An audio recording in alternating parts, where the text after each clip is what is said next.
All this dilemma, you know, you're going with your whatever morality. This is war. In war, people die. You need to wake up to this reality, accept it. Stop this denial.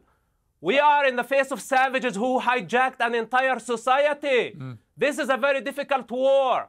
No other army can do the job, and I'm not willing to risk thousands of lives of foot soldiers to deal with this type of savages who hijacked the entire society. 100,000 people could have died.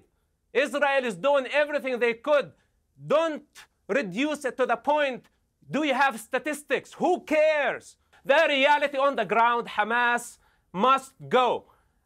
The only side want Hamas to stay is the Iranian Ayatollah, and for some stupid reason, Karen in America wants Hamas to stay. But the Arab world, let me tell you something, Jordan, Egypt, Saudi Arabia, the majority of the Arab world, we are Arabs. I am Arab. We are not Palestinians. We don't want Hamas. We don't want Islam. We want Islamists out of power. Okay. It's as simple as that. All right. They have been killing Jewish and Arab children. Right. This is not your game. This is not her game.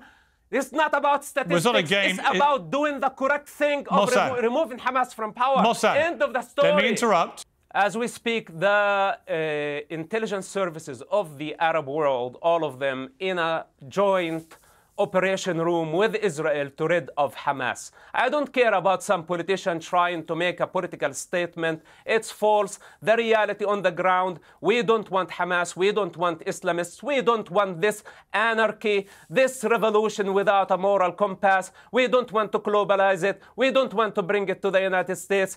The game is over. Hamas is out, and their death warranty has been issued.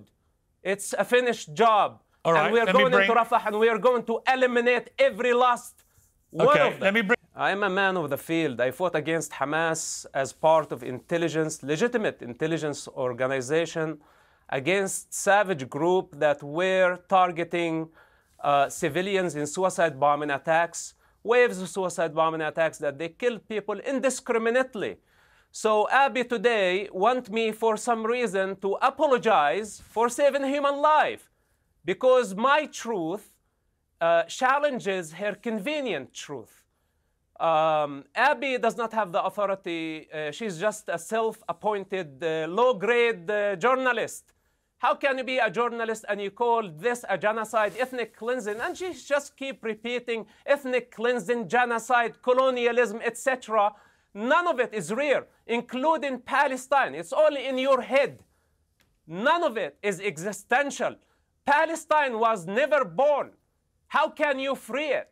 It was never there. It's just a colonial entity, and some people choose to make it into a national identity. And this parrot has been just repeating Hamas propaganda. Marwan Barghouti that she's talking about him, she never met him. I knew Marwan before he got to power. He's a criminal. He killed 5 people. He has blood on his hands. He cheated on his wife. He has a secret son that he never revealed it to the public. Of course, I can criticize him, and I can criticize all the criminals that I know personally. She's been there only for a visit, and maybe she had some falafel sandwich, you know, and she really was blown away of the Palestinian experience. There is no such a thing as Palestine. It's about time to retire, find a different job. You're not a journalist. You don't qualify even to be a mother. Wow. Should the people who live in Gaza and on the West Bank, should they be entitled to the same human rights as Israelis? If they have equal responsibility as the decent citizens of the State of Israel, that includes Arabs, Jews, Christians, and all other citizens of the State of Israel, then yes, they have equal rights. But if they are not taking their responsibility, if they are using violence, sending suicide bombers, and killing babies, kidnapping a 1-year-old, you know, how do you answer to the mother and to the mothers of the hostages and all those who got killed on October 7? You know, it's very easy to just try to delegitimize Israel. This is what Abiy and her likes have been trying to do for so long.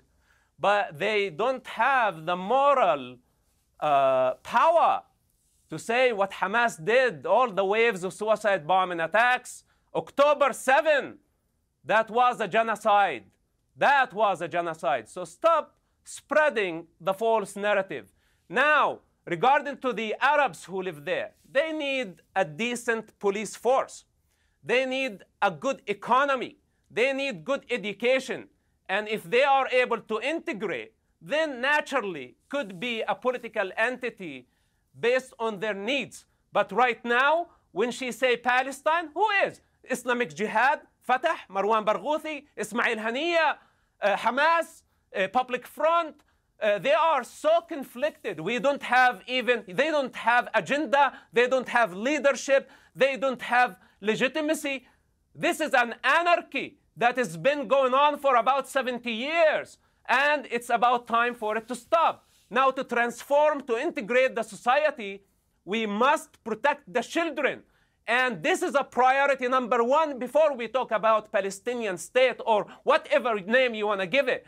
That when we have a savage group, Islamists, by the name of Allah, hijacking and using children as human shields, their own children, after killing Jewish children, then this is a capital crime. We cannot blind our eyes. We have to deal with priorities. First, we remove this savage group out of power. If Abi's intention were pro-peace, then this is our intention, that we should unify our efforts toward this main goal, first goal, priorities. Then after that, we can talk about the future. And this criminal you call Marwan Barghouthi in Israeli prison. Well, we already know that it's a very dirty war. We are dealing with people with the mentality of the 7th century tribalism. It's not an easy mission for a democracy, for any country, for any modern army, for any civilized society to deal with this. So we need to be reasonable. I understand if people are anti-war and they are pro-children, pro-life, me too. But sometimes we have to make very difficult choices. And Israel was really pushed to the corner. Israel is fighting for its very existence. I am fighting for my very existence. I did not kill any Arab. I did not kill any of their tribesmen. But they want me to cease to exist. Why? Because I criticize their religion. I criticize their stupid ideas that are leading towards global chaos. And instead of spreading the narrative, the victim narrative, what we need to do actually, we need to localize it, not globalize it. And we need to be reasonable of our expectations from a democracy in the middle of crisis.